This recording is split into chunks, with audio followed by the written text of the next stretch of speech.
আমাদের জীবনটা কখনোই একই গতিতে চলে না। কখনো উত্থান, কখনো পতন, এভাবেই চলে যাচ্ছে। আপনারা কি বলেন? না, কোনো ছুটির দিন না, একটি ব্যস্ততম সময়ে আমরা চলে গেলাম কক্সবাজার।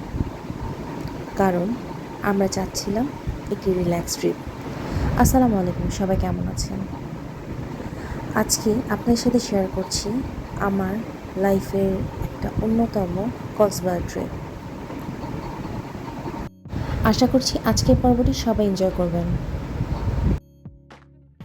এই ট্রিপে প্ল্যান না থাকলেও আমরা অনেক কিছু করেছিলাম।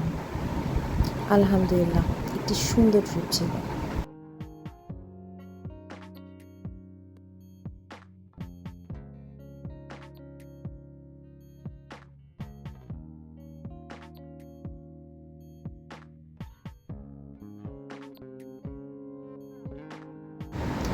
সবাই বলে কক্সবাজার একটি অন্যতম সুন্দর জায়গা, যেখানে রিল্যাক্স করা যায় এবং মন খারাপ থাকলে মন খারাপ দূর করা যায়।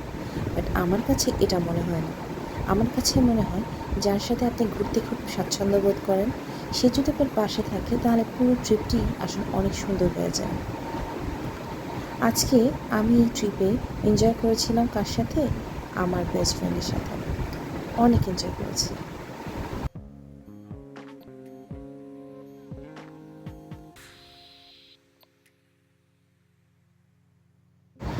এই ট্রিপটি প্ল্যান করেছিলাম কারণ আমাদের রিল্যাক্স হওয়া খুব জরুরি ছিল। কারণ আমরা সারাদিনই অনেক ব্যস্ত থাকি। আমরা অনেক রিল্যাক্সও করেছি, অনেক এনজয় করেছি এবং এই ট্রিপের মাধ্যমে আমাদের এতগুলো স্মৃতি হয়েছে যে আলহামদুলিল্লাহ আমরা অনেক খুশি।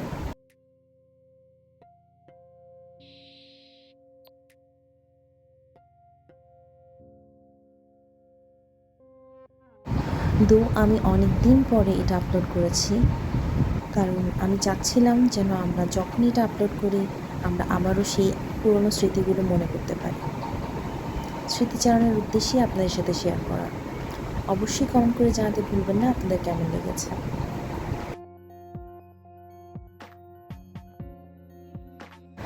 আমরা যে রুম নিয়েছিলাম সেখান থেকে কক্সবাজারের পুরো ভিউটাই দেখা যাচ্ছিল, তাই কষ্ট করে আমাদের চারপাশে হেঁটে হেঁটে এগুলো দেখতে হয়নি।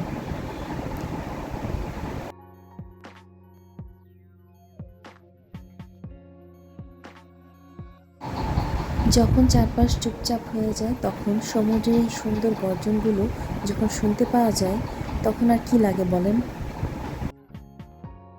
আমরা জার্নি করে গিয়েছিলাম বলে আমরা আমাদের রুম থেকে